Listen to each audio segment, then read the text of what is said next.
দোয়া করতে থাকুন মনে মনে এবং জিকির আজকার ইত্যাদি পড়তে থাকুন ইনশাআল্লাহ। তার পাশাপাশি আলোচনাটা শোনার জন্যে আমি অনুরোধ করব। হজ এটি মহিলাদের জন্য জিহাদ। জিহাদ তো ইসলামের কি একেবারে সর্বোত্তম অ্যাপেক্স, যেটাকে আমরা বলি পিনাকল অফ ইসলাম। ইসলামের সর্বোচ্চ চূড়া হলো জিহাদ। মুসলিম নারীরা রাসূল ইসলামের কাছে এসে বলতেন, ইয়া রাসূলুল্লাহ, পুরুষরা জিহাদে যায়, আমরা তো জিহাদে যেতে পারছি না, তাহলে এটা একটা বড় ধরনের আমাদের জন্যে অপরচুনিটি মিস, আমরা যেতে পারছি না, করণীয় কি? রাসূল বললেন, আপনাদের জিহাদ কি? হজ। আপনাদের জিহাদ হলো হজ। অতএব নারীরা তারা যদি হজ করে তাহলে তারা জিহাদের সওয়াব পেয়ে যাবে। সুবহানাল্লাহ। সে অবস্থায় জিহাদের সাথে হজকে কেন তুলনা দেওয়া হলো? কারণ নারীরা হজের ক্ষেত্রে এমন কিছু অবস্ট্যাকল বা এমন কিছু ডিফিকাল্টি ফেস করে যেটা পুরুষদের জন্য প্রযোজ্য না। এমন অনেক কিছু আছে, সেই জায়গাগুলো আমাদের একটু ভালো করে বোঝা দরকার, আমাদের বোনরা যেহেতু যাবেন। এর মধ্যে কয়েকটি বিষয় আমি একটু হাইলাইট করি, তারপর কিছু মাসালা বিষয়ক আলোচনা করবো আমরা ইনশাআল্লাহ। আজকে অনেক দেরি হয়ে গেছে, এই কারণে আমরা হয়তোবা এটা টাইট আলোচনা করব, তারপর এরপরের সেশনে হয়তো এই বিষয়ে আমরা আরও কিছু আলোকপাত করব ইনশাআল্লাহ। এর মধ্যে এক নম্বর যে বিষয়টি বোনদের জন্যে, তা হলো যে বোনরা দ্বীনি জ্ঞান বা হজ সংক্রান্ত যে জ্ঞান, এটি তারা যথাযথ অর্জন করে যেতে পারেন না বিভিন্ন কারণে। কী কারণে? যেমন বোনেরা তারা সন্তান গর্ভে লালন করেন, ধারণ করেন এবং পরবর্তীতে লালন করেন, এই কারণে তাদের এঙ্গেজমেন্ট একটু বেশি। এবং পুরুষরা যেমনিভাবে ইসলামিক সেমিনার এবং সিম্পোজিয়াম অথবা কনফারেন্স, হালাকা, খুতবা ইত্যাদিতে তারা এক্সপোজড, সেখানে তারা যেতে পারেন, বোনেরা সেভাবে যেতে পারেন না। বাংলাদেশে কমপক্ষে তো এটা একেবারেই কি মানে অসম্ভব প্রায়। মহিলারা ঘর থেকে বের হয়ে বাজারে গেলে কোনো সমস্যা নেই, কিন্তু তারা যদি মসজিদে যায় তাইলেই জাত গেছে। এক মহিলা, তিনি নদীতে গোসল করতেছিলেন, তো তার ছেলের দাঁড় করে রেখে বলছে যে কোনো মানুষ যদি আসে তাইলে বইল। তো এখন ওই দিক দিয়ে একজন রাখাল যাচ্ছিল, তো ছেলে বলছে, মা মানুষ যাচ্ছে। উনি এসে দেখে যাচ্ছে রাখাল। এই বেটা, রাখাল কোনো? তো আমি বলছি মানুষ যদি যায় তাইলে, রাখাল তো আর মানুষ নেই, এটা কী হয়েছে, সমস্যা কি? উনি ওনার মতো করে গোসল করতেছে। এরপরে ওই দিক দিয়ে যখন যাচ্ছে হলো এক ব্যবসায়ী, তখন মা মানুষ যাচ্ছে, আবার তাড়াতাড়ি তিনি কি একটু হেজাব টেজাব মানে কাপড় টাপড় ঠিক করছেন, দেখে একজন ব্যবসায়ী, চলো তোরে বলছিলাম মানুষ গেলে কবি, তুই তো ব্যবসায়ী যাচ্ছে, মানুষ কি? এরপরে ওই দিয়ে একজন হুজুর যাচ্ছিল, এখন আর ছেলে মনে করছে মানুষ মানে অন্য কোনো জিনিস, এখন আর কিছু কয় না, এই তো মা খেপছে, তোরে বলছি মানুষ যদি যায় তাহলে কবি। এখন হুজুর গেলেই, আমরা ছোটবেলায় গল্প শুনছিলাম যে ওই গিয়ে বলতেছে, ছেলে ঘরের আগে তো কাছারি, আমাদের অঞ্চলে কিন্তু কাছারি থাকে, হুজুর থাকতো এখানে, তো ছেলে গিয়ে হুজুরের বলতেছে, হুজুর আপনি একটু সরেন, মা বাজারে যাইব। বাজারে যাবে আর কি, বুঝতে পারছেন তো, বাজারে যাবে, মাছ, আলু, পেঁয়াজ, টমেটো ইত্যাদি কিনবে, তাদের সমস্যা নেই, হুজুরকে একটু। তো আমাদের নলেজ, আমরাই তো আলেমরা বা এই হুজুররাই তাদেরকে কি দ্বীনি জ্ঞান অর্জন করতে দিতে যাচ্ছে না। মসজিদে গেলেই মসজিদ অপবিত্র হয়ে গেল মহিলারা গেলেই, অথচ রাসূল ইসলামের সাথে মসজিদে মহিলারা নামাজ আদায় করেছেন, তাই না? রাসূল ইসলাম বলেছেন, অসংখ্য হাদিস আপনি দেখবেন, আমি নামাজ অনেক লম্বা করতে মাঝে মাঝে মনে চায়, কিন্তু যখনই পিছনে বাচ্চাদের কান্না শুনি তখন মনে হয়েছে মারা তো বাচ্চাদেরকে নিয়ে এসছে, এখন ওদের দুধ খাওয়াতে হবে, এই কারণে তাড়াতাড়ি নামাজ শেষ করে দিই আমি, আদারওয়াইজ আমার লম্বা করতে মনে চাইতো অনেক সময়।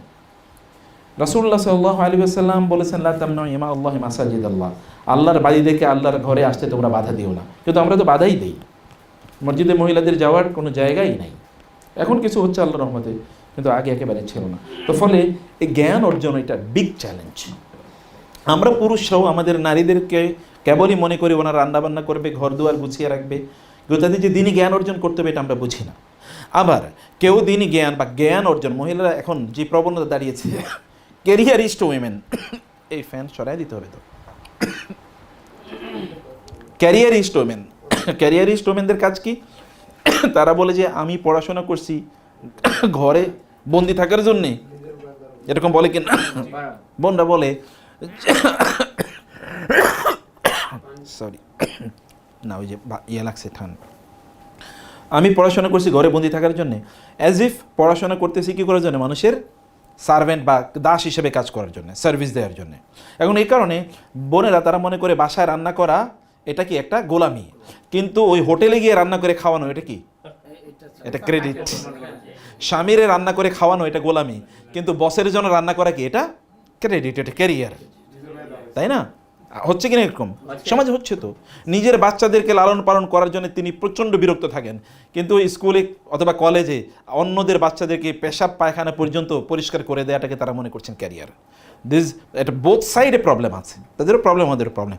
অতএব দিনই জ্ঞান অর্জন করার ক্ষেত্রে তাদের কোনো কি নাই, তাদের না ওনাদের তারা সেটা আগ্রহ করে করেন বা আমরা পুরুষেরা সেটাকে ইম্পর্টেন্সটা বুঝাচ্ছি।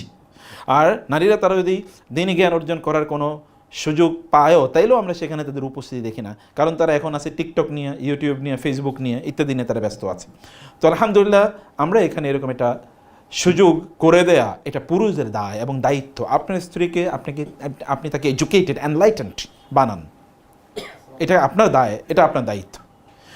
যদি দিনই জ্ঞান না জানে না, মানে দিনই জ্ঞান না থাকে, তাহলে তো হজের ক্ষেত্রে কি তারা ভুল করবেনই, তারা ভুল করবেন। আপনি যদি এখনও যান তাহলে দেখবেন যে মহিলারা এবং পুরুষরা পাশাপাশি বসে নামাজ আদায় করতেছে মক্কায়, মদিনায়।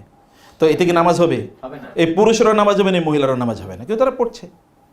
মানে বলবে যে মক্কা মদিনায় তো কোনো মানে সমস্যা নাই, কারণ এত জ্যাম, এত সমস্যা, মানে এত ধরনের জটিলতা, স্বামী একদিকে পুরুষ স্ত্রী আরেকদিকে, এটা কেমনে হয়? আসলে এটা কোনো কাহিনী না। নারীদের জন্য আলাদা এরিয়া আছে, পুরুষদের জন্য আলাদা এরিয়া আছে, ডিমার্কেটেড, এবং সেখানে কি করা হয়? মানে ব্যারিয়ার দিয়ে দেওয়া হয়, এখানে পুরুষরা ওইখানে নারীরা। তারপরও দেখবেন একসাথে বসে রাস্তায় বসে নামাজ আদায় করছে, পুরুষ এবং স্বামী এবং স্ত্রী বৈশা গল্প করতেছে, এরপরে দাঁড়ায় নামাজ পড়ছে। স্বামী এবং স্ত্রী পাশাপাশি নামাজ পড়লে নামাজ হবে না, স্ত্রী এক কাতার পেছনে দাঁড়াতে হবে স্বামীর। এবং কি যদি দুইজন নামাজ আদায় করে তাহলে পাশাপাশি দাঁড়ানো লাগে, কিন্তু স্বামী স্ত্রী যদি হয় এক কাতার পেছনে দাঁড়াবে, একজন একজন, তারপরও নামাজ হয়ে যাবে। এটাই সুন্নাহ। দিন তো কি সুন্নাহ থেকে, দিন হচ্ছে ট্রেডিশন। দিন কি ট্রেডিশন, ট্রেডিশন মানে হচ্ছে কি রাসূল যা করছেন তা করা, এটাকে বলে ট্রেডিশন। বাপদাদার ট্রেডিশন মানা জায়েজ নাই, কিন্তু কার ট্রেডিশন মানতে হবে? রাসূলের। সুন্নাহ মানে হচ্ছে ট্রেডিশন। অতএব যে ট্রেডিশনস অফ দ্য প্রফেট সাল্লাল্লাহু আলাইহি ওয়াসাল্লাম, রাসূল যা করেছেন সেটাকে মানা, এটা হলো সুন্নাহ, এটাই হলো আমাদের দিন। এই জায়গাটিতে আমাদের একটা বড় সংকট, চ্যালেঞ্জ আছে। অতএব বোনদেরকে বলবো যে আপনাদেরকে জ্ঞান অর্জন করে যেতে হবে। এবং আপনারা আলহামদুলিল্লাহ এখানে আসছেন, অন্য জায়গায় যারা যাচ্ছে তারা হয়তো এই অপরচুনিটি পাচ্ছে না। আমরা বলবো যে যারাই এই কাজগুলো করেন তারা যেন সিস্টাররা তারা যেন যথাযথ জ্ঞান নিয়ে যেতে পারেন, সেই কাজটি তাদেরকে করে দেয়া। এবং এই কারণে বোনরা তারা যে অ্যাটায়ার, অর্থাৎ তারা এহরামের জন্য যে কাপড়গুলো পরেন, এটার মধ্যে অনেক ধরনের ত্রুটি আছে, বিচ্যুতি আছে। যেমন ধরুন আপনার পুরুষরা কিন্তু সেলাইবিহীন কাপড় পরতে হয়, আর মহিলাদের কোনো সেলাই বিহুর কাপড় লাগে না, যে কোনো কাপড় পরতে পারে, কিন্তু তারা চকচকে দেখবেন এখন তারা মানে বোরকা বানাচ্ছে, যে বোরকা বানানোর পরে বোরকার কারণে তার কাছে তার দিকে আরেকবার তাকানো লাগে, এত সুন্দর বোরকা কে দেখি তো। মানে এর আগে ওনাকে আপনি দেখতেন, এখন বোরকার কারণে আরেকবার তাকাইতেছেন, অথবা একবার দেখছেন আরেকবার দেখি এত সুন্দর বোরকা কে দেখি তো। অথচ রাসূল সাল্লাল্লাহু আলাইহি ওয়াসাল্লাম বলেছেন কোনো নারী তিনি যেন পারফিউম ব্যবহার করে ঘর থেকে না যান, যদি যান তাহলে কি হয়? ইস্তাশরাফাহা শায়তান, শয়তান তাকে কি করে? ফলো করে। এবং তিনি বলেছেন যে তিনি যেন, এই নারী যিনি পারফিউম ব্যবহার করে ঘর থেকে বের হয়েছেন, তিনি যেন দ্রুত ঘর ফিরে যান, আদারওয়াইজ ফা ইন্নাহা জানিয়া, তিনি একজন জেনাকারিনী, ব্যভিচারিণী হিসেবে আল্লাহর খাতায় তার নাম লেখা হয়ে যাবে। কি ভয়াবহ কথা! কারণটা কি? কারণ হচ্ছে তার এই যে স্মেল, এই পারফিউমের স্মেল যদি কোনো পুরুষের নাকে যায়, তাহলে ওই পুরুষ তাকে নিয়ে বিভিন্ন ধরনের চিন্তা ভাবনা করা শুরু করে দেবে। ওই পুরুষ তাকে নিয়ে অন্তরের জেনা করছে, অতএব তিনি জেনা করেনি, তিনি জেনার রাস্তাটা উন্মুক্ত করে দিচ্ছেন। কি পরিমাণ জায়গা তাকে সতর্ক থাকা লাগে। অতএব তাকে এমন পোশাক পরে যেতে হবে যেই পোশাকটি সেলফ অ্যাট্রাকটিভ না, মানে এটা অন্যকে আকর্ষণ করে না, এমন পোশাক তাকে পরে যেতে হবে। সেই জায়গায় তিনি কি করবেন? নারীদের জন্য এহরামের ক্ষেত্রে তার মুখ এবং তার হাত কি খোলা রাখতে হবে। এখন এই খোলা রাখার অর্থ কি তিনি তো বুঝবেন না। অনেকে দেখবেন যে তার মুখ খোলা রাখছে মানে তিনি মুখই খোলা রাখছেন। নো, মুখ খোলা রাখা মানে হচ্ছে নেকাব তিনি পড়বেন। হাদিসের স্পষ্ট কথা হচ্ছে কি নেকাব পড়বেন না তিনি। নেকাব ওয়ালা ইয়ালবাসনা নেকাবা, তারা নেকাব পড়বেন না। নেকাব মানে হচ্ছে যেটা এরকম নাকের সাথে বেঁধে রাখা হয়, তার মানে সামনে থেকে একটা কাপড় ফেলে দেবেন। আয়েশা রাদিয়াল্লাহু তাআলা আনহা তিনি বলেছেন বিদায় হজে যখন রাসূল সাল্লাল্লাহু আলাইহি ওয়াসাল্লামের সাথে তিনি হজ করেছেন, তখন আয়েশা রাদিয়াল্লাহু তাআলা তারা রাসূল স্ত্রীগণ তার কন্যারা তার কি করতেন, সামনে একটি কাপড় ফেলে রাখতেন মাথার সামনে দিয়ে। যদি পরপুরুষ না থাকতো তাহলে তারা কাপড়টা উঠিয়ে রাখতেন, আর পরপুরুষ আসলে কি করতেন, ওই মাথার কাপড়টা মানে তারা ছড়ে রাখতেন। তারা কেবল তাদের হাত পরবেন না, মানে যেটাকে গ্লাভস বলা হয় এটা পরবেন না, বা হাত মোজা তারা পরবেন না, কিন্তু তাদের মুখটা এরকমভাবে ঢেকে রাখবেন। আর যদি পুরুষ না থাকে তাহলে তারা ঢেকে রাখবেন না। এখন নারীদের সৌন্দর্যের জায়গা কোন, সবচেয়ে বেশি সৌন্দর্যের জায়গা কোনটা? মুখ। আর মুখে আপনি খোলা রাখলেন তাহলে আর বাকি রইল কি? সে কারণে এটাকে ঢেকে রাখতে হবে। এটা একটা গুরুত্বপূর্ণ একটা ইস্যু। এই জায়গাটিতে নারীদের যেমন তালবিয়া, মহিলারা তারা মনে করছে যে যেহেতু সৌতুল মারআতি আওরাতুন বলা হয়, আমাদের হুজুররা বলেন যে নারীদের কি তাদের কণ্ঠস্বরটাও কি একটা আওরাত, এবং কোরআনের কথা সত্য, কিন্তু তার মানে কি তারা তালবিয়া পড়বেন চোখ মুখ বন্ধ করে থাকবেন? নো। আয়েশা রাদিয়াল্লাহু তাআলা বলেছেন যে তিনি জোরে তালবিয়া পড়তেন। মুআবিয়া রাদিয়াল্লাহু তাআলা আনহু একবার জোরে একজন নারী তালবিয়া শুনলেন এবং তিনি বলেন কে তালবিয়া পড়ছে? বলে আয়েশা রাদিয়াল্লাহু তাআলা তালবিয়া পড়েছেন, রাসূল সাল্লাল্লাহু আলাইহি ওয়াসাল্লামের স্ত্রী, তিনি তালবিয়া পড়ছেন জোরে। মুআবিয়া রাদিয়াল্লাহু তাআলা শুনছেন, মুআবিয়া কিন্তু পরপুরুষ, তিনি শুনেছেন রাদিয়াল্লাহু তাআলা আনহু। তার মানে নারীরা তারা এতটুকু আওয়াজ করে তারা তালবিয়া পড়তে পারেন যেন তার পাশে কেউ যদি থাকে, কোনো পুরুষও থাকে, তিনি যেন শুনতে পান, বা তিনি শুনতে পেলে কোনো সমস্যা নেই। এতটুকু আওয়াজ করে পড়বেন, মনে মনে পড়বেন, এটা মনে মনে পড়ার জিনিস না। তালবিয়া তাদেরকে পড়তে হবে, অব্যাহতভাবে তাদেরকে তালবিয়া পড়ে যেতে হবে। এটি নারীদের একটা অবস্ট্রাকল, বা এই জায়গাটা তারা বুঝেন না, এই জায়গাটা তাদের কিছু প্রবলেম হয়। নারীরা সেখানে গিয়ে এমন কিছু কাজ তাদেরকে করতে হয় যেটা পুরুষদের জন্য হয়তো বা ধরেন প্রযোজ্য না। যেমন নারীরা এমনি তো হাঁটতে পারেন না, তাই না? কিন্তু তাদেরকে লম্বা একটা সময় হাঁটতে হয়। দৈনিক 5 ওয়াক্ত মসজিদে গিয়ে নামাজ আদায় করতে যাওয়া, এবং যাওয়ার জন্য আমরা উৎসাহ দেই। এই কারণে উৎসাহ দেই যে কারণ তিনি তো এই জায়গার জীবনে নাও যেতে পারেন, অথবা প্রতি বছরে তিনি নাও যেতে পারেন, অথবা একটা গ্রেট অপরচুনিটি তার জন্য, তিনি সেখানে যান, তার মধ্যে ইবাদতের আগ্রহ তার মধ্যে তৈরি হোক, তিনি সেখানে যাবেন। তো এই যে এতটুকু জায়গা থেকে অতিক্রম করে যাওয়াটা তার জন্য একটা বড় প্রবলেম। এই কারণে নারীদের কি করতে হয়, যাওয়ার আগে তাদেরকে এই প্রশিক্ষণটা নেওয়া লাগে, হাঁটার প্রশিক্ষণ নেওয়া লাগে। প্রয়োজনে বোনরা তারা বাসায় যে ট্রেডমিল যেটা আছে সেখানে তারা এখনই দৌড়ানো শুরু করুক, অথবা তারা ঘরের মধ্যে কি হাঁটুক। প্রতিদিন কমপক্ষে ধরেন ঘরটা যদি লম্বা হয় তাহলে এই মাথা থেকে ওই মাথা তিনি হাঁটুক, অথবা তিনি সন্ধ্যায় তারা স্বামী সহ একটু হাঁটুক, 1 ঘন্টা কমপক্ষে হাঁটুক। হাঁটার অভ্যাসটা এখনই তৈরি করতে হবে। এবং অনেক সময় তারা কী করেন, পুরুষদের জন্য যেমন তাদের কি এমন জুতা পরতে পারবেন যেটাকে শো বলে, মানে পেছনের গোড়ালি কি ঢেকে রাখবে, এরকম পোশাক পুরুষরা এহরামের সময় তারা পড়তে পারবে না, অন্য সময় তারা পড়বেন। তো কিন্তু নারীরা তারা এহরাম অথবা এহরামের বাইরে এই জাতীয় পোশাক তারা পড়তে পারবেন, তাদের মানে জুতা পড়তে পারবেন, তাদের কোনো সমস্যা নেই। কিন্তু এখন তারা কি নিয়ে যাবেন? যেমন আমরা পুরুষরা স্যান্ডেল নিয়ে যাই, মহিলারা স্যান্ডেল পরে এতটুকু হাঁটতে পারবে না। তাহলে তার জন্য এক ধরনের শো আছে, মানে যেগুলোকে হালকা যেটা পায়ে দিয়ে, মানে ওই যে ইয়ার মতো কেটসের মতো এরকম জুতা তাদের এখান থেকে নিয়ে যেতে হবে। ওইখানে গিয়ে এটা পরে তিনি বুঝবেনও না, কিনবেনও না, কিনতেও পারবেন না। এটা এখান থেকে তিনি কিনে নিয়ে যাক, এইটাতে হেঁটে এখান থেকে অভ্যাস তৈরি করে যাক। কারণ হচ্ছে আপনি ধরেন নামাজ তো পড়তে যাবেন, এই কথা নাইলে বাদে দিলাম, কিন্তু আপনি আরাফাত থেকে মুজদালিফা পর্যন্ত আপনি গাড়িতে আসতে নাও পারতে পারেন। আবার মুজদালিফা থেকে তো মিনায় পর্যন্ত আপনি গাড়িতে যেতে পারবেন, ওখানে তো আপনাকে হাঁটতেই হবে। তাহলে মিনা থেকে এরপরে আপনাকে মক্কায় আসতে হবে হাইটাই, তাহলে আপনি কেমনে এইটুকু করবেন? মক্কা থেকে আবার মিনায় আসতে হবে, এবং প্রতিদিন মিনা থেকে আপনার জামানাতে যেতে হবে কি পাথর মারার জন্য হেঁটে যেতে হবে। তাহলে তিনি হাঁটবেন কি? এখানে 2-3 কিলোমিটার রাস্তা হতে পারে। অতএব তাকে হাঁটানোর অভ্যাস আগ থেকেই করতে হবে, পরে তিনি হাঁটতেই পারেন না, অসুস্থ হয়ে পড়েন। অধিকাংশ নারীদের তাদের এরকম একটা অবস্থা তৈরি হয়ে যায়। আবার পুরুষদের পোশাকের চেয়ে নারীদের পোশাক কি কম না বেশি? অনেক বেশি, তাই না? অতএব এতগুলো পোশাক পরে এই সময়ে এত প্রচণ্ড, যে সময় যাবো আমরা কিন্তু তখন প্রচণ্ড গরমের সময়। গত বছর আপনি দেখেছেন হিট স্ট্রোকে প্রচুর পরিমাণ, হ্যাঁ প্রচুর লোক মারা গেছে। এই বছর কিন্তু ওইরকম একটা অবস্থায় থাকবে, এখন কিন্তু প্রচুর গরমের সময় থাকবে। তো এই সময় মহিলাদের এত পোশাকের মধ্যে এরকম গরমের মধ্যে তাদের হাঁটা চলা করা বা ইত্যাদি, এটা তাদের জন্য একটা বড় ধরনের চ্যালেঞ্জের ব্যাপার হবে। সে কারণে তাদেরকে আগে হাঁটা এরকম একটা ব্যবস্থা তার জন্য করে নেওয়া, এবং হাঁটার সময় তার কী কী জিনিস লাগবে, যেমন একটা ছাতা তার লাগবেই, একটু পানি তার কাছে রাখতে হবে। ফলে এরকম আয়োজনগুলো এখান থেকে নেওয়া বা আগ থেকে বিষয়গুলো জেনে যাওয়া। আবার অনেক বেশি পরিমাণ পানি নিয়ে আপনি হাঁটতে পারবেন না, তাহলে তারা আবার অসুস্থ হয়ে যাবেন।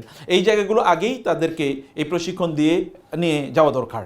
মহিলাদের একটা প্রবলেম সেখানে গিয়ে হতে পারে যে তারা মসজিদে গিয়ে তারা নামাজ আদায়, মানে ধরেন ইয়ের সময় নামাজ আদায় করার সময় তারা কি করবেন, কখন তারা যাবেন। আমরা এই কথা আগে বলেছি যে পুরুষ এবং যেমন আপনারা যারা আপনাদের মাদেরকে বা আপনাদের স্ত্রীদেরকে বা বোনদেরকে বা মেয়েদেরকে নিয়ে যাবেন, আপনারা আসরের সময় যাবেন, এসা পরে একবারে আসবেন, যেন এতবার তাদের আসতে না হয়, 2বার তাদের বা 3বার সর্বোচ্চ যাওয়া আসা হোক। সেই সময় আপনি একটু খাবার পানি ইত্যাদির সাথে করে নিয়ে গেলেন, একটু ফ্রুটস নিয়ে গেলেন বা একটু খেজুর নিয়ে গেলেন, এমন কোনো কিছু যেন এই বড় কোনো প্রবলেম যেন তাদেরকে ফেস না করতে হয়। ওইখানে গিয়ে তারা করবেন কি, অধিকাংশ বাঙালি মানেই তো কি, মানে চাপাবাজ, অথবা বাঙালি মানে হচ্ছে কি গল্পবাজ, শুধু গল্প, এমন পরিমাণ গল্প যে আমার বাপদাদার এরকম ছিল। আমার বাপদাদা যে মানে ছোটবেলা আপনার যেরকম গল্প শুনেছেন যে চাপাবাজরা একসাথে বসে বলছে যে আমার বাপদাদারা মোড়ল ছিল, আমার বাপদাদা রাজা ছিল, আমার বাপদাদা এটা করেছে, আমার বাপদাদা এরকম করেছে। এরপরে সর্বশেষ জন বলছে আমার বাপদাদা তো আরও বেশি ছিল। এরা আস্ত গরু কি মেশিনের মধ্যে ঢুকিয়ে দিয়া, এরপরে এটা মাংস রান্না হয়ে বের হতো, এরপরে যে হাড্ডিগুলো থাকতো এগুলো আবার মেশিনের মধ্যে দিল, ওই পার থেকে একটা গরু বাইর হয়ে হাম্বা বাইর হয়ে যেত। মানে এরকম সাপাবাজে বাঙালি জাতি, ওইখানে গিয়ে এরকম সাপাই চলতে থাকে। এবং মহিলারা আরও এগুলো, আপনার তো মসজিদে নববীতে অথবা বাইতুল্লাহতে দেখবেন, কোনো কারণে যদি মহিলাদের পাশের রোতে আপনি বসেন, তাইলে ওই দিন আর আপনার নামাজ নাই, শেষ, ওটা অলরেডি বাংলাদেশে পাঠিয়ে দেওয়ান লাগবে। মানে এত পরিমাণ কথা, শুধু কথা, মনে হচ্ছে যেন কোথায় যেন কি মানে বোম ফুটতেছে, এরকম খালি কথা চলতেছে, খালি কথা চলছে। তো আমরা আমাদের বোনদেরকে এখান থেকে প্রশিক্ষণ দিয়ে নিয়ে যেতে হবে, নো কথা, অপ্রয়োজনীয় কোনো কথা নাই। আপনারা গিয়ে দেখবেন ওইখানে আরবরা কেবল কোরআন পড়ে। মসজিদে বাইতুল্লাহতে অথবা মসজিদে নববীতে অথবা অন্য মসজিদে গিয়ে আপনি কিচ্ছু পাবেন না, তবলিগে নেসাব অথবা অমক টমক কিচ্ছু খুঁজে পাবেন না, কোনো বই নাই। একটা বই আছে, সেই বইটার নাম কি, জালিকাল কিতাব লা রাইবা ফি। কিতাব আছে একটাই, কিতাবের নাম কি, জালিকাল কিতাব লা রাইবা ফি, অর্থাৎ আল কোরআন, আর কিচ্ছু নেই। আপনি কোরআন পড়তে হবে মাস্ট, এখান থেকে কোরআন পড়ার অভ্যাসটা করে নিয়ে যেতে হবে, আদারওয়াইজ আপনার মন বসবে না। কোরআন পড়া, কোরআনের সাথে সময় দেয়া, এই কাজটা আপনার করতে হবে। বা মোবাইলে আপনার কোরআনের অনেক ধরনের সুন্দর সুন্দর অ্যাপস পাওয়া যায়, এই অ্যাপস দিয়ে প্রয়োজনে কোরআন পড়বেন। ওইখানে গিয়ে মোবাইল টিপাবেন এরকম কোনো কাজ করা যাবে না।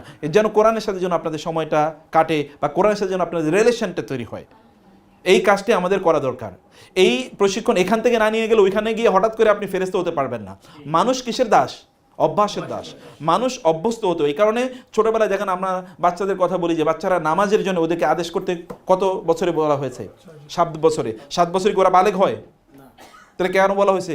নামাজের অভ্যস্ত করার জন্য। এটা শুধু নামাজ না, এটা সকল ইবাদত, রোজার জন্য এটা প্রযোজ্য, তাই না?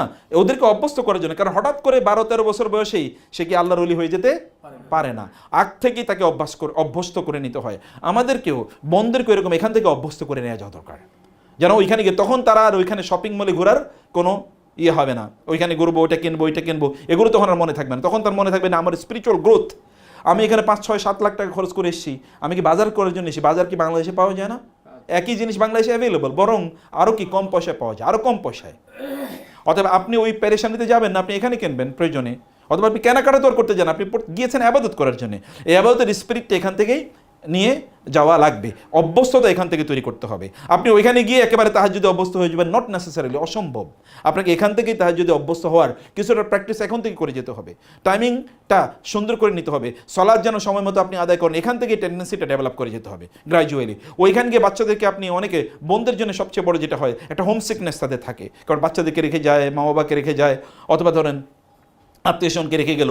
এই মহিলাদের মধ্যে একটা হোম সিকনেস অথবা বাচ্চাদের প্রতি বা এর আত্মীয় স্বজনের প্রতি বাবা আমার প্রতি এক ধরনের পেরেশানি থাকে। এইটা পেরেশানিটা যেন ওইখানে গিয়ে না হয়। এখানে বলে যাবে যে আমি ওইখানে যাচ্ছি ইবাদত করার জন্য, তোমাদের সাথে কথা একটু কম বলতে পারি, এরকম একটা মানসিকতা। ওইখানে গিয়েই প্রত্যেকটা সেকেন্ডে আবার কি হচ্ছে, ওইখানে মসজিদে বসে ভিডিও কল, এবং পাশ থেকে সব শোনা যায় উনি ভিডিও কলে কী করতেছেন। ছেলেমেয়েরা হয়তো বা অ্যাডাল্ট কথাবার্তা বলতেছেন, পুরুষরাই কাজ করে, স্ত্রীর সাথে কথা বলতে, স্ত্রী হয়তো বা তার শুয়েই আছেন, এবং ওইখানে পাশের পুরুষ দেখতেছে যে উনি তার স্ত্রীর সাথে কথা বলছেন। মানে তিনি কি ইবাদত করতে যাচ্ছেন? এটা মায়েদের জন্য এটা অব্যাহত, মানে অহরহ সবসময় এই ঘটনা ঘটে, এগুলো দেখতেই থাকে, এবং তাওয়াফের সময় এরকম হতে থাকে। এটি যেন আমাদের বোনরা যেন এই সকল কাজগুলো না করেন। বোনদের জন্য একটা বড় ধরনের অবস্টেকেল আছে, তাহলে যে একটা মেনস্ট্রুয়েশন, মান্থলি সাইকেল, যেটা হায়েজ, এটা তাদের একটা বড় ধরনের ওইখানে একটা সমস্যা হতে পারে। এটা নিয়ে কোনো টেনশন করার কোনো কারণ নেই।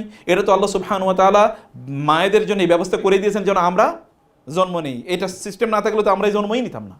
অতএব সিস্টেমের মাধ্যমে আল্লাহ সুবহানাহু ওয়া তাআলা আমাদের জন্মের ব্যবস্থা করে দিয়েছেন, অতএব এটা একটা অপরচুনিটি তাদের জন্য। আর এটাকে কোনো প্রবলেম হিসেবে দেখার কোনো সুযোগ নেই, এটা চ্যালেঞ্জ বটে। এটাকে ওভারকাম করার জন্য কি করতে হবে, নারীরা তারা প্রয়োজনে তারা এক্সট্রা পিল গ্রহণ করে নিতে পারেন যেন ওই সময় তাদের মেনস্ট্রুয়েশন না হয়। They can do it, no problem. শরিয়া পার্সপেক্টিভ থেকে এখানে কোনো প্রবলেম নাই। কিন্তু যদি তারা পিল গ্রহণ না করেন অথবা পিল গ্রহণ করার পর যদি এরকম কোনো ঘটনা ঘটে যায়, তাহলে নো প্রবলেম, কোনো সমস্যা নেই ইনশাআল্লাহ।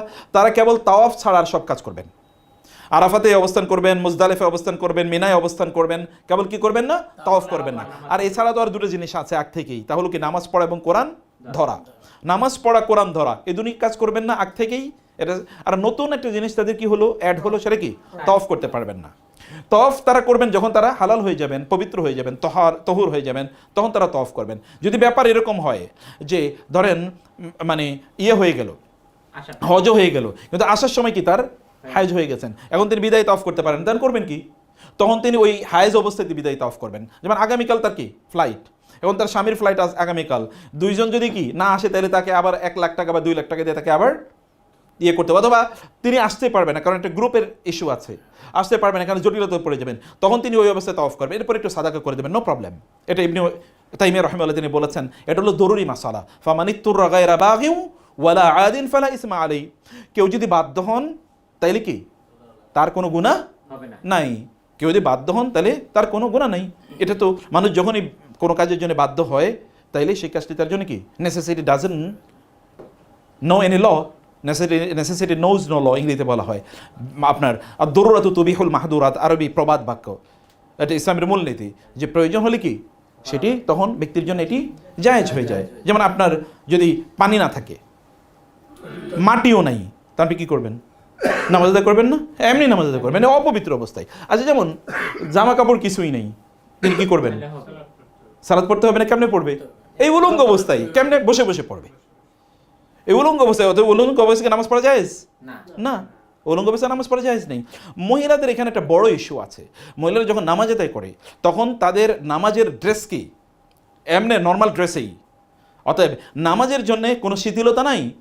যেমন অনেক মহিলারা তারা যখন নামাজ আদায় করতে যান তখন তাদের সামনে চুল বের হয়ে যায়, সামনের চুল যদি বের হয় তার নামাজ হবে, নামাজই হবে না। আপনারা বুঝতে পারছেন কথাটা? তারা ভাইয়েরা ভালো করে শুনুন, বাসায় গিয়ে ভাবিদেরকে বলবেন, বোনরা ভালো করে শুনুন, আপনি যখন নামাজে দাঁড়াচ্ছেন আপনার সামনের চুল যদি বের হয়ে যায়, অথবা আপনার যদি গলা বের হয়ে যায়, অথবা আপনার পেছনের খোপা থেকে বের হয়ে গেছে চুল এদিক দিয়ে নিচে, আপনি এমন একটা ইয়ে পড়েছেন, মাথায় ইয়ে পড়েছেন, ওড়না পড়েছেন, পেছনের চুল বের হয়ে গেছে, কোনো পুরুষ দেখুক নাহলে না দেখুক আপনার নামাজই হবে না।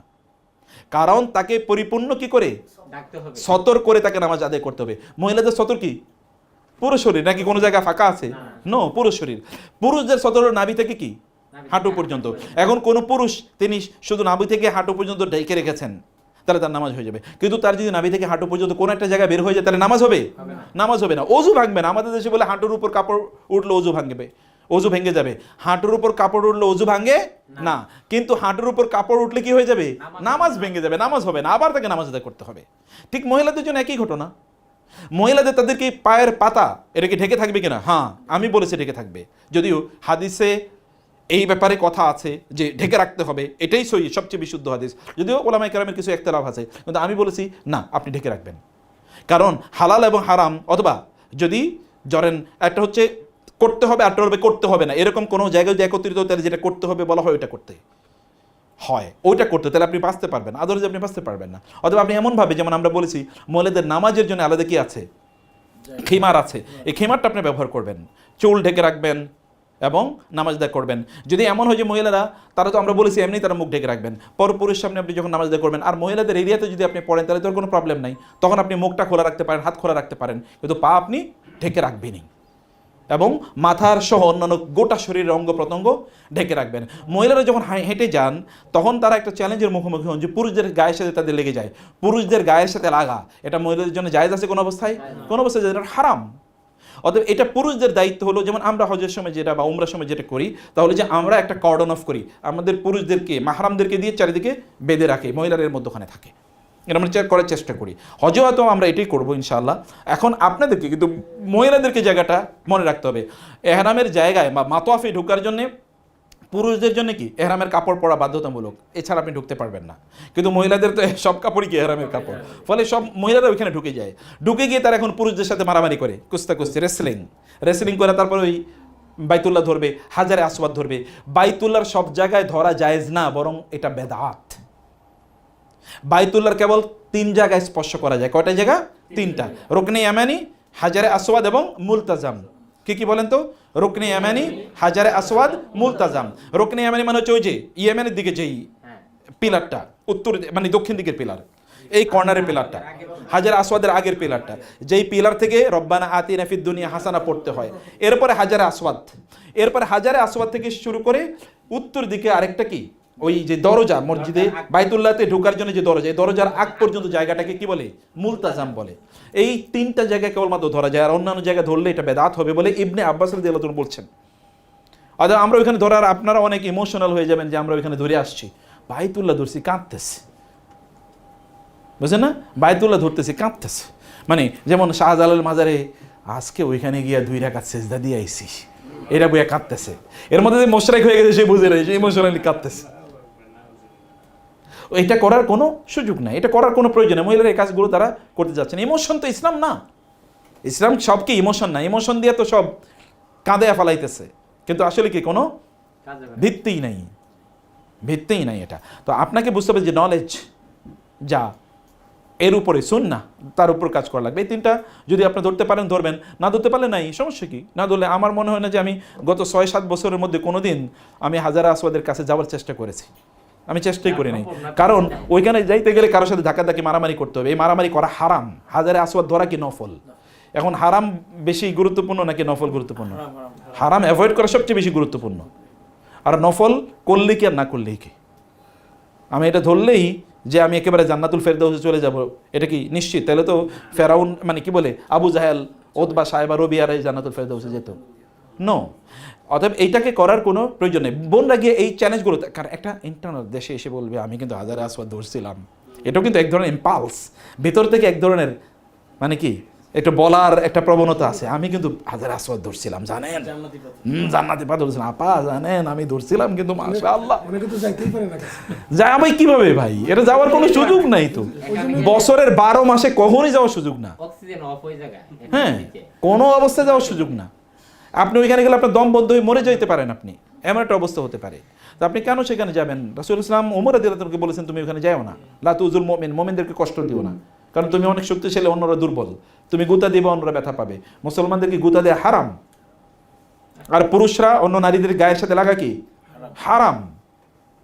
সুব্বা ফি আইনিহি আল আনাকু ইয়াউমাল কিয়ামা, রাসূলুল্লাহ সাল্লাল্লাহু আলাইহি ওয়াসাল্লাম বলেছেন কোন পুরুষ অন্য কোন নারীর শরীর স্পর্শ করা এর চেয়ে তার শরীরে প্যারেক ঢুকিয়ে দেয় এটা অনেক সহজ। অতএব এটা করার কোনো সুযোগ নাই। এগুলো করার এই ভিতর থেকে এরকম একটা শয়তান আপনার মধ্যে ইন্সপিরেশন তৈরি করে দেবে, যাও গেলেই তো ভালো, গেলেই তো ভালো। আপনি মনে করছেন ভালো কাজ করছেন, কিন্তু আসলে এটা কি করাইছে শয়তান। কোনো দরকার নেই, এগুলো করা কোনো প্রয়োজন নাই। এগুলো থেকে আমাদের অবশ্যই সকল কাজগুলো থেকে আমাদেরকে দূরে থাকা দরকার, এগুলো থেকে আমাদের বিরত থাকতে হবে। আমরা যখন হজ বা ওমরা যখন করতে যাই তখন আমাদের কাছে আরও অনেকগুলো চ্যালেঞ্জ থাকে। নারীদের যেমন ধরেন তাদের ওয়াশরুমে যাওয়ার একটা বড় ধরনের ইস্যু থাকে, ঠিক আছে? সেখানে আমরা বলেছি যে টাইমিংটা আপনাদের আগ থেকেই, এটা যখন আপনাদেরকে আমিরুল হজ, শফিক ভাই বা আপনাদের গাইডরা যারা থাকবেন তারা যখন আপনাদেরকে বলবেন এইভাবে চলবেন, ওইভাবে চলার চেষ্টা করবেন। হজের ক্ষেত্রে আমিরের নির্দেশ মানাটা কি ফরজ। আলাইকুম বিসসামঈ ওয়াত তাআ, তোমাদের কাজ হচ্ছে আনুগত্য করা, শোনা এবং সেই অনুসারে চলা। কারণ যারা ম্যানেজমেন্টে আছেন তারা বুঝেন ভালো অবস্থাটা কি, এটা আপনাদেরকে করতে হবে। হজে বোনদের একটা প্রবলেম আছে, বোনদের মধ্যে একটু টলারেন্স ক্ষমতা কম। সেদিন দেখলাম যে এক মহিলা, একটা খারাপ উদাহরণ, যে বাংলাদেশে একজন প্রাক্তন এক খুব প্রভাবশালী এক মহিলার একটা মূর্তি বানিয়ে ওরা করছে না, ওই যে পহেলা বৈশাখ পালন করছে না, পুরো কাজটা নিষিদ্ধ এবং খুবই খারাপ কাজ করেছে যারা এটা করেছে। আমি তীব্র প্রতিবাদ করছি এই কাজটা যারা করেছে। কিন্তু ওইখানে আমার কাছে যেটা ইন্টারেস্টিং লাগছে তা হলো যে এক মহিলার ইন্টারভিউ দেখাইছে, আপনি দেখছেন কিনা আমি জানি না, টেলিভিশনে বলছে এরে আমার শাশুড়ির মতো মনে হয়। কত ভয়াবহ অবস্থা দেখেছেন আপনি? অথচ শাশুড়িকে সম্মান করাটা ফরজ। তিনি কি মা না? আপনারা জানেন শাশুড়িরা কি কোরআনে আল্লাহ তাআলা বলেছেন ওয়া উম্মাহাতু নিসাইকুম, তোমাদের স্ত্রীদের মাদেরকে বিয়ে করা তোমাদের জন্য হারাম। স্ত্রীদের মা কারা? শাশুড়িরা। শাশুড়িকে কোনোদিন বিয়ে করা যায়? কিয়ামত পর্যন্ত হারাম। শাশুড়ি মায়ের মতো, অতএব তাকে বলছে আমার শাশুড়ির মতো দেখা যায়। চিন্তা করে দেখেন কি মানসিকতা, ভয়াবহ মানসিকতা। এখানকার ট্রেডিশনাল একটা এই প্রবলেম আছে এখানে। ওদেরকে সম্মান করতে হয়, কারণ আপনার স্বামীর তিনি মা। স্বামীর আনুগত্য করতে হলে স্বামী চান যে আমার মার আপনি কি করেন, তা আমার মার সম্মান করেন, শ্রদ্ধা করেন, এটা বলেন। এই তাকে সম্মান শ্রদ্ধা না করলে আপনার স্বামীকে আপনি কষ্ট দেন, তো কবিরা গুনাহ প্রত্যেকটা মুখে দরজা বন্ধ করে দিয়েছেন, অথবা দরজা বন্ধ করে আপনি শুয়ে আছেন, এবার বাইরে থাকুক, এরকম যেন ওইখানে গিয়ে না হয়। বন্ধের এরকম প্রবলেম থাকতে পারে, আমরা বলেছি সবারই এরকম না, কিন্তু এমন কোনো প্রবলেম যেন না হয়। এই জায়গাগুলো আমাদেরকে অবশ্যই এগুলো ওভারকাম করা যায়। কথা দিয়ে কাউকে কষ্ট না দেয়া। মুখকে সবচেয়ে, জিহ্বা সবচেয়ে ভয়ঙ্কর জিনিস, জিহ্বা সবচেয়ে ভয়ঙ্কর জিনিস। মাংস নাই কিন্তু কামড়ায় প্রতি মুহূর্তে। জিহ্বায় কোনো মাংস আছে নাকি? এর মাংস নাই, সরি হাড় নাই, কিন্তু কি করে কামড়ায়। মাংস, হাড় তো লাগবে কামড়ানোর জন্য, বা দাঁত লাগবে, কিন্তু আসলে এখানে কোনো হাড় নাই, কিন্তু তারপরে কামড়াইতে থাকে প্রত্যেকটা মুহূর্তে। এই কামড় এমন কামড় যেটার কোনো ওষুধ নাই, মরণ কামড়। অতএব এইরকম কামড় যেন না দেয় আমাদের জিহ্বার মাধ্যমে। এটা কিন্তু ভয়াবহ অবস্থা। রাসূলুল্লাহ বলেছেন যে মানে কোন একজন ব্যক্তি তিনি জাহান্নামে যাবে because of her or his জিহ্বা, জিহ্বার কারণে সে জাহান্নামে যাবে। কুফু আলাইকা হাদা, রাসূলুল্লাহ মুআয রাদিয়াল্লাহু আনহু বলেছেন তোমার জিহ্বাকে নিয়ন্ত্রণ করো। মুআয রাদিয়াল্লাহু বলেন ইয়া রাসূলুল্লাহ আহাল ইউকাব্বুন নাসু আলা উজিম, মানে এরকম কি ইন্না লা মুআখাযুনা বিমা নাতাকাল্লামু বিহি, আমরা যা বলি তার জন্য আল্লাহ আমাদেরকে ধরবেন? বলে মুআজ তোমার বলো কি, ওয়াহাল ইয়াকুব্বুন নাসু আলা উজিম ইল্লা মানাখির আলা আও মানাখির ইল্লা হাসাইদু আলসিনাতিহিম, মানুষ তো জাহান্নামে যাবেই জিহ্বার কারণে। মানুষ জাহান্নামে যাবে কিসের কারণে? জিহ্বার কারণে। এজ ইফ জিহ্বাই একমাত্র কারণ, অন্য বহুত কারণ আছে, কিন্তু রাসূলুল্লাহ এমফেসিস দিয়ে বলেছেন যে জিহ্বার কারণে যাবে। অতএব জিহ্বা দিয়ে মানুষের ক্ষতি না করবে। জিহ্বার মধ্যে যেমন বলা হয় ইংরেজিতে ব্যাক বাইটিং, মানে কি পিছন দিয়ে কামড়ানো, মানে কি গীবত করা। এর জন্য আমরা না করি, নামিমা না করি, মিথ্যাচার না করি, কাউকে কষ্ট না দিই। এই সকল জিনিসগুলো একটা চ্যালেঞ্জ, এগুলোকে ওভারকাম করা, এগুলোকে মানে নিজকে নিয়ন্ত্রণ করা, এই জায়গাগুলো আমাদেরকে অবশ্যই এগুলো করা দরকার। ত্রুটি বিচ্ছুতি কেবল অমুক ভুল করেছে, তমুকে ভুল করেছে, আমাকে এদের দেওয়া দরকার ছিল, আমাকে ওইটা দেয় নাই। আবার অন্য ভাবি দেখে ভাবি আপনারা কয় টাকা দিয়েছেন, এত, আমরাও তার চেয়ে বেশি দিই, দেখছেন কত মিথ্যাবাদী, দেখছেন আমাদের সাথে প্রতারণা করছে, চিটিং করছে। আপনি গেছেন হজ করতে, কে কত টাকা দিয়েছে এটা আপনার আলোচনার ইস্যু কি? এটা তো আপনার আলোচনার ইস্যু না। আপনি গেছেন আল্লাহকে, আপনি বলেন আল্লাহ আমি যা দিয়েছি, কম দিয়েছি বেশি দিয়ে আমি জানি না, কিন্তু তুমি আমার হজ কবুল করো, আমার এই করো। আপনার তো মানসিক থাকবে এইটা। আপনি খরচ করছেন, আপনি 10 টাকা 20 টাকা কম দিলে কি হইতো, আর বেশি দিলে কি হইতো, তাদের কিছু যায় আসে না। আপনাকে মাথায় রাখতে হবে যে আপনার ইবাদতটা যেন আল্লাহ সুবহানাহু ওয়া তাআলা কবুল করে নেন, আল্লাহ যেন সহজ করে দেন। বেশি বেশি ইবাদতে নিজকে এঙ্গেজ রাখা, বেশি বেশি ইবাদতে নিজকে রাখা। মহিলাদের একটা প্রবণতা আছে, তাদের মধ্যে বেদাতের প্রতি তাদের আকর্ষণ বেশি। কেন আকর্ষণ? ওই যে আগে বলছি, নলেজের সমস্যা। শয়তান কি করে? শয়তান কিন্তু ভালো জিনিসকেই নেক্সট, মানে খারাপ জিনিসের প্যাকেজিং করে। এখনকার মার্কেটিং বা ওই যে অ্যাডভার্টাইজিং কোম্পানির মতো, অ্যাডভার্টাইজিং কোম্পানি কি করে? খারাপ জিনিসের খুব সুন্দর করে প্যাকেজিং করে এরপরে আপনার সামনে উপস্থাপন করে। এখন যেমন ধরবেন এই যে সোশ্যাল মিডিয়াতে, মানে ফেসবুক মার্কেটিংয়ে হয় কি আসলে সব 2 নম্বর জিনিস, কিন্তু আপনাকে সব সুন্দর করে প্যাকেজিং করে, আপনি ওয়াও সুন্দর জিনিস, বাসায় গুইলা দেখেন এটা তো চাইনিজ প্রোডাক্ট, তাই না? এই প্যাকেজিংয়ের কাজ হচ্ছে শয়তানের আইডিয়া। এই শয়তানের আইডিয়া মহিলাদের কাছে অনেক বেশি উপস্থাপন করা হয়। ওয়াযায়্যানা লাহুমুশ শাইতানু আ'মালাহুম ফাসাদ্দাহুম আনিস সাবিল, শয়তান তাদেরকে এই জিনিসগুলো আকর্ষণীয় করে দেয়, ফলে বেদাতি কাম মহিলারা অনেক বেশি করে। ওইখান থেকে আসার সময় একটু কি কবুতরের যে দিয়েছিল, ওই যে খাবার দিয়েছিল, ওইখানে নিয়ে আসবে তুলে, তো কেন নিয়ে যাচ্ছেন? বলে আমার মাইয়াটার অনেক দিন পর্যন্ত কোনো সন্তান হয় না, বহুত চেষ্টা করছি, এটা খাওয়াইলে যদি একটু বাচ্চা হয় আর কি। কবুতর খাবার নিয়ে আসবে, এটা খাওয়াইলে একটু বাচ্চা হবে। এরকম আবার ওইখান থেকে একটু মাটি নিয়ে আসবে, পাথর নিয়ে আসবে, এগুলো একটু চুবিয়া চুবিয়া খাবে, পেটের অসুখ যেন দূর হয়ে যায়। এই প্রবণতা কিন্তু আছে বাংলাদেশে। আপনি শাহজালালের মাজার, এইটা প্রতি বছর নাকি একবার নাকি ধোয়া হয় মাজারটা। ওই ধোয়ার পানি নেওয়ার জন্য লাইন দেখছেন কোনোদিন? যদি না দেখে থাকেন তাহলে ইউটিউবে সার্চ দিয়ে শোনেন না এটা। আল্লাহু আকবার। ওই মাজার যে ধোয়, ওই ধোয়া পানি নেওয়ার জন্য আমি তো দেখছি প্রায় 700-800 লোক লাইনে থাকে, এবং ওগুলো নিয়ে ওরা খাবে, এবং ওইখানে যায় অধিকাংশ মহিলারা যায়, অথবা এমন পুরুষরা যায় তাদের স্ত্রীদের অথবা তাদের মেয়েদের বাচ্চা হয় না, ওই পানি খাওয়াইলে নাকি বাচ্চা হবে। এবং আজকে ইউটিউবে সার্চ দিয়ে দেখেন, আমি এটা সত্য বলছি কিনা, সত্য তো বলছি, কোনো সন্দেহ নেই, আপনার দেখার জন্য বলছি আর কি, সার্চ দেওয়ার জন্য। ইট হ্যাপেন্স এখনো বাংলাদেশে, আমি গত বছরও দেখছি একই ঘটনা। তাইলে ওইখান থেকে আনবে না কি মনে করেন আপনি? এখানে আরও স্পেশাল। এটা হচ্ছে ওই যে বলছি ভিতর থেকে এক ধরনের ইম্পালস কাজ করে। এগুলো থেকে নারীদেরকে, বোনদেরকে এগুলো থেকে অবশ্যই তাদেরকে বাধা দিয়ে রাখতে হবে, এগুলো আগেই তাদেরকে বোঝাতে হবে এই কাজগুলো। আমরা আর আজকে আপনাদের সময় না নেই, আমরা বলবো যে বোনরাও এখানে গিয়ে নামাজের প্রতি, বাংলাদেশে যদি নামাজের প্রতি আপনি উদ্বুদ্ধ না হন বা অনুপ্রাণিত হন, আউয়াল ওয়াক্ত একেবারে প্রথম সময় নামাজ আদায় করা, এই প্রবণতা তৈরি না হলে ওইখানে দেখবেন প্রত্যেক সময় আপনার গোসলের সময় কেবল নামাজের সময় হয়ে যায়। বুঝতে পারছেন না? গোসলের সময় হয়েছে এমন দেখি আপনি আরে আমি গোসলটা করতে পারলাম না, মানে ওই যে বাংলাদেশে যেরকম হয়েছে ওই স্টাইলে চলতে থাকে। মাস শেষের পরে কিছুই তো উন্নতি হলো না। এখান থেকেই প্র্যাকটিস, এখন থেকে শুরু করুন প্র্যাকটিস। কিন্তু এর আগে আমি বলছি যে হাঁটার প্র্যাকটিসটা করেন বেশি বেশি, যেন আপনারা ফিজিক্যালি যেন স্ট্রং থাকতে পারেন, ফিজিক্যালি যেন স্ট্রং থাকতে পারেন।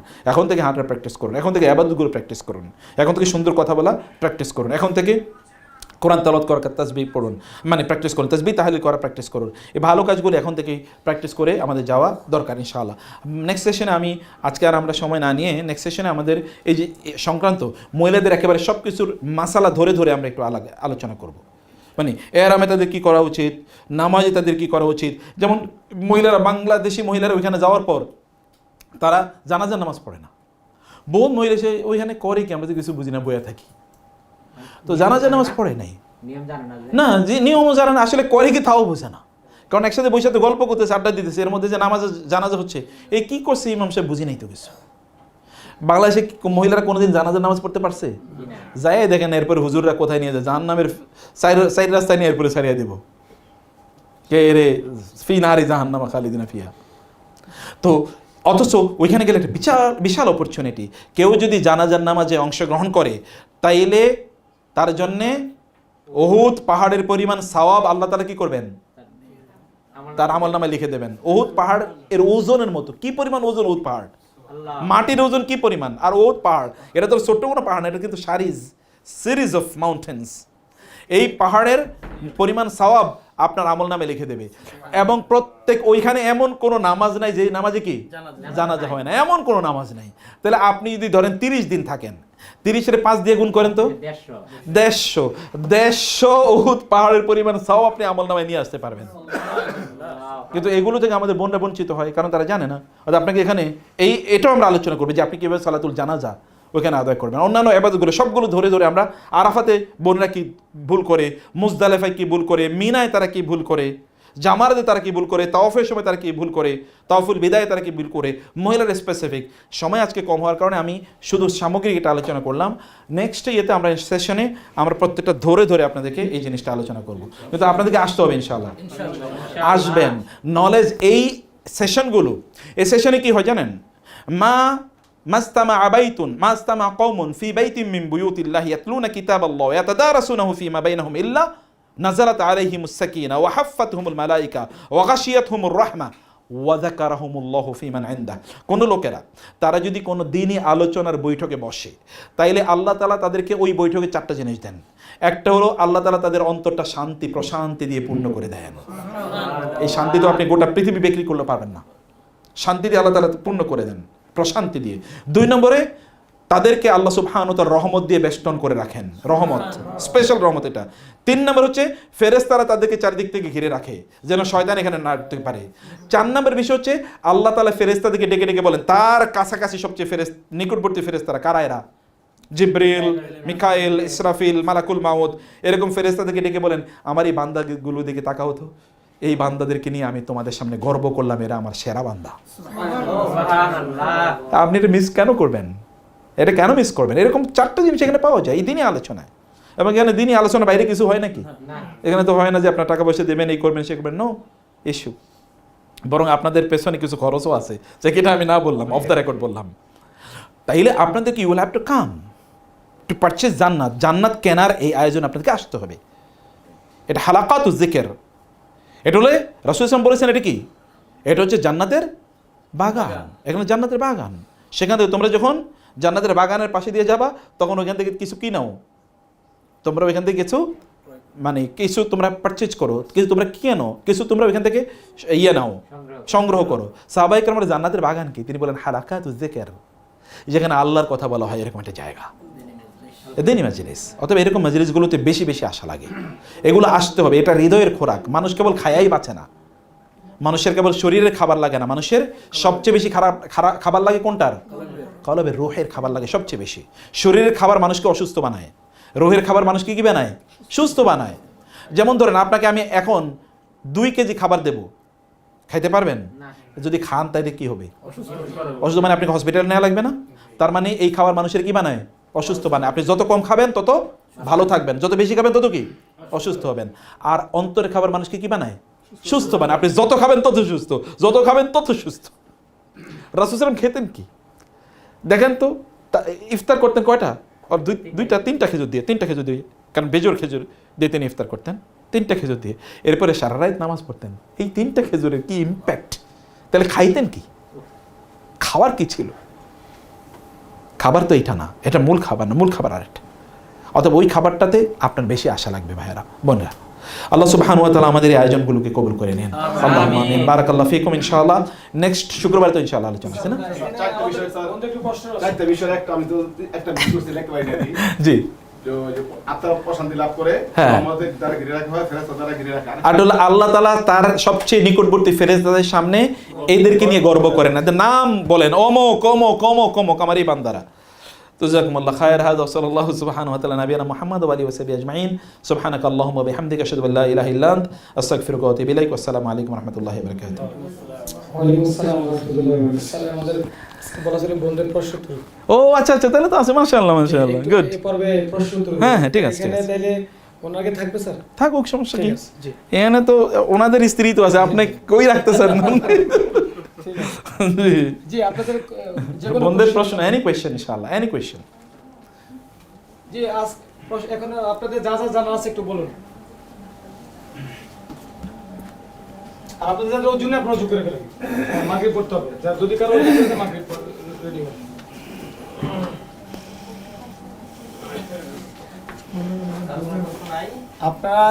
আপনাদের মানে সফর সংক্রান্ত আপনাদের পার্সোনাল কোনো যদি মনে করেন